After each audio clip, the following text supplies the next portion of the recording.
welcome back to some Extra Fat Joy. I have 10 questions for Melanie Tufts and Emma Deakin. All right, 10 questions. Emma, I'm going to start with you. Emma, what is the last best something you've experienced? Like last best book, food, hug, song, last best. Okay, this is going to sound so cliche. The last best artist I've listened to, Tate McRae. I can't get her out of my brain.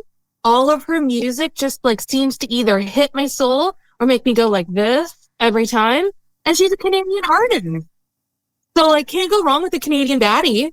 Love it. Okay, thank you. I don't even know if I know Tate McRae. I'm going to write that down. Okay, thank you. Mel, what about you? Last best something. Last best. Well, it's all about food for me, I think. I don't know. It's got to be my birthday dessert I had when I went out with my husband. It was a delicious, yummy cheesecake. Oh, nice. Was it a flavor? I think it was cherry. Oh my God, my mouth just filled with saliva. I'm like, oh, cherry cheesecake. Emma, would you rather go on a wine tour in Tuscany or hiking in Machu Picchu?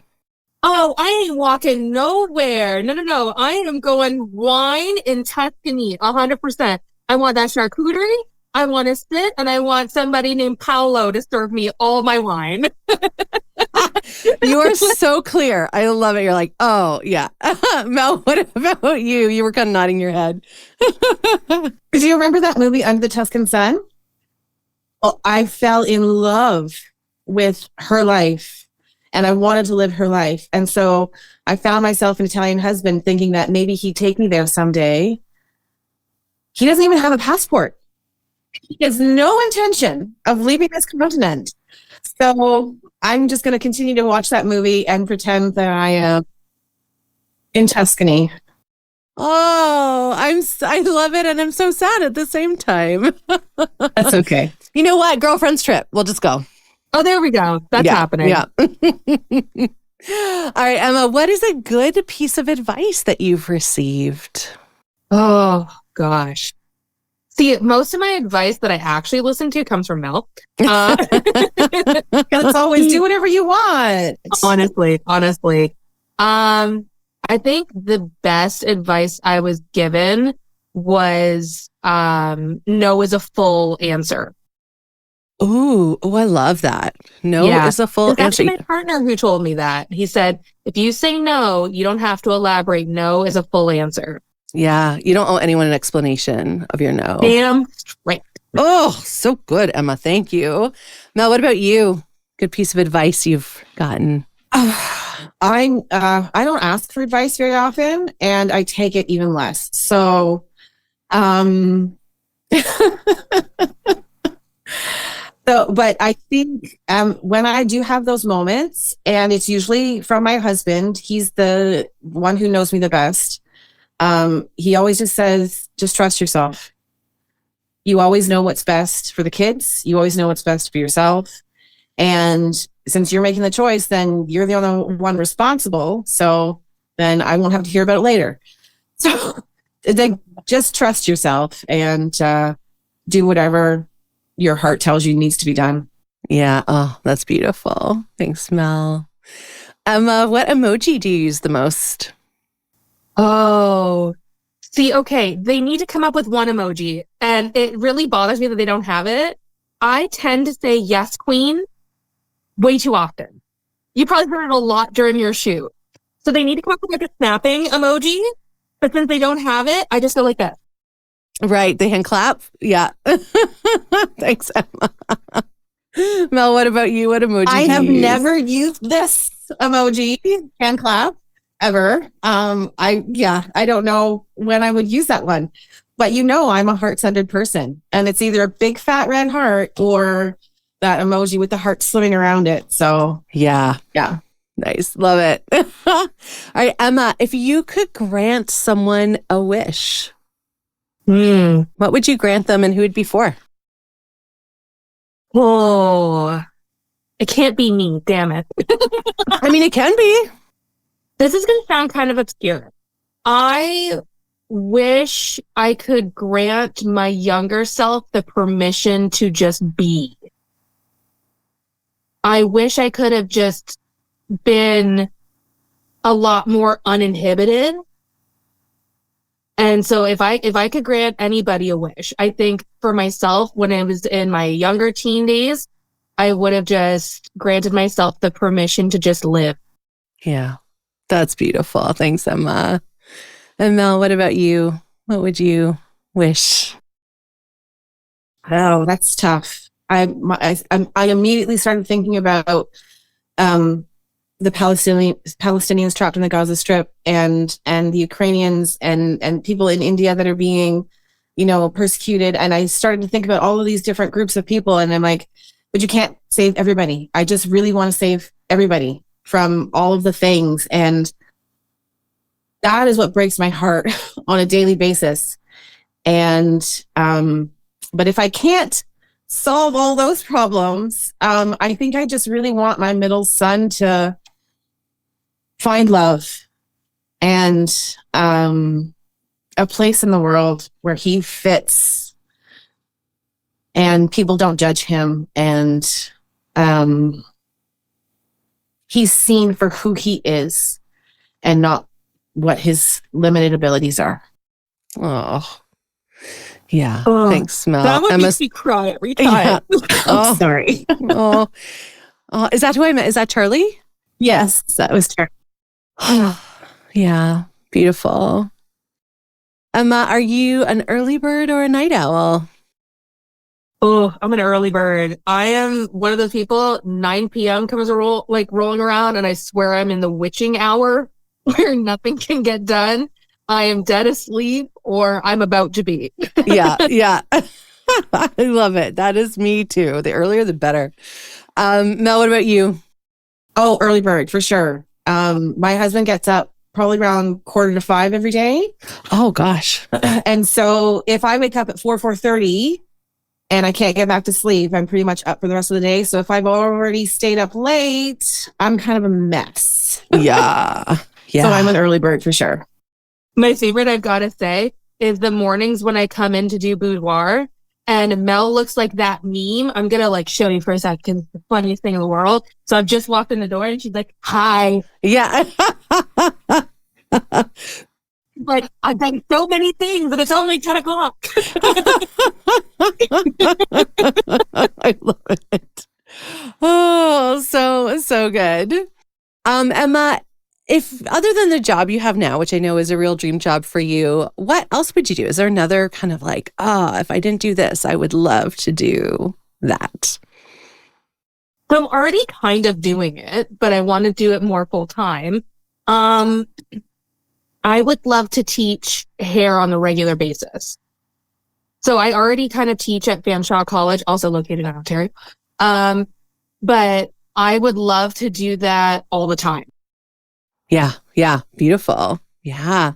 And Mel, what about you? Other than the job you have now, what's another dream job? I always felt like I'd be really good at acting. Oh, yeah, you would. Oh, hell yeah, you would. Nice. And if not that, I would just want to be an artist and have people wait on me hand and foot. Yeah. I like all that. 3 of those things. That'd be great. I mean, I don't see why you can't. I love it. Thanks, Mel. All right, Emma, we kind of maybe already answered this one for you. What is your most played song or artist right now? Oh, okay. I'm not a Swiftie by any means, but all of the Taylor's versions that have come out more recently, I think because she's older, as well as she has full capability and capacity and the story behind it. All of her new re-releases of 1989 and the Red album, they're the ones that I grew up with that I was like, ew, this is kind of teeny boppery. And now when I hear it being an adult who's gone through some shit, I'm like, oh my God, I love you so much. Have you seen her in concert? Were you able to did you try to get tickets? No, they're too expensive. I know, they're bananas. Yeah. Oh. Yeah. Mel, what about you? Most played song or artist right now? I'm a 90s girl. So I just have my grunge rock playlist on repeat. But other than that, sorry, I'm so old. I listen to classical music like day in and day out. Sorry, Emma.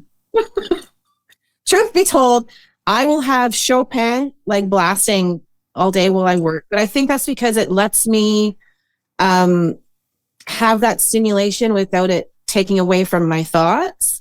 And it lets me be in the moment of whatever it is I'm doing, which is usually editing images. So Frédéric Chopin. Love it. It's so good. Actually, this is the year for you then, Mel, because I don't know if you saw Creed, Avril Lavigne, Sum 41, they're all on tour this year. Oh. Yeah, they're not on my list. No. That's pretty popular. They're in the realm of what I listen to, but for me it's like Soundgarden and Pearl Jam and Our Lady Peace and stuff like that. Yeah, love Who's that it. one that's like Chicka Cherry Cola? What song is that? Bare Naked Ladies. Is that who that is? Oh, okay. No. I gotta remember that. Emma, what is one adjective that describes you and one that you wish described you? I don't know if it's an adjective, but I use it like a verb, a noun, an adjective, and an adverb. Bitch. And I mean that in a good way. There's some people who reclaimed some words back later on in life. I reclaim back bitch. And by bitch, I mean, see, I'm already touching my fake hair. This is how I know I feel myself when I say it.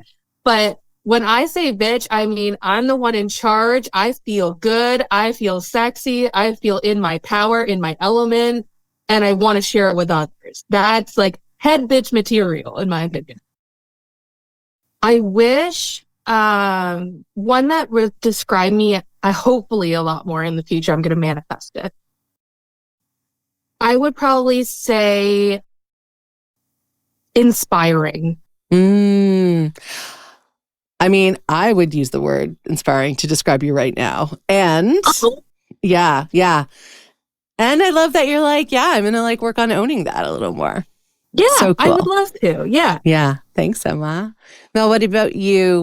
What's a word that describes you and one that you wish described you? Bossy. I I don't want to say I'm a control freak, but I am usually handed all of the control. So whatever anybody else doesn't want to do, which is usually the hard decisions or the hard jobs or whatever, that's my job. And what I wish was a word that described me: restful. Oh, yeah, we talked about that, didn't we? Yeah, I have a hard time just turning off and just luxuriating in nothingness. My brain is always thinking about something. I asked my husband, what are you thinking about? And he goes, nothing. And I'm like, how is that humanly possible? Like, do people actually go around thinking about nothing? And apparently they do. Yep. I wish I knew how to do that. Yeah. Yes. Thanks, Mel.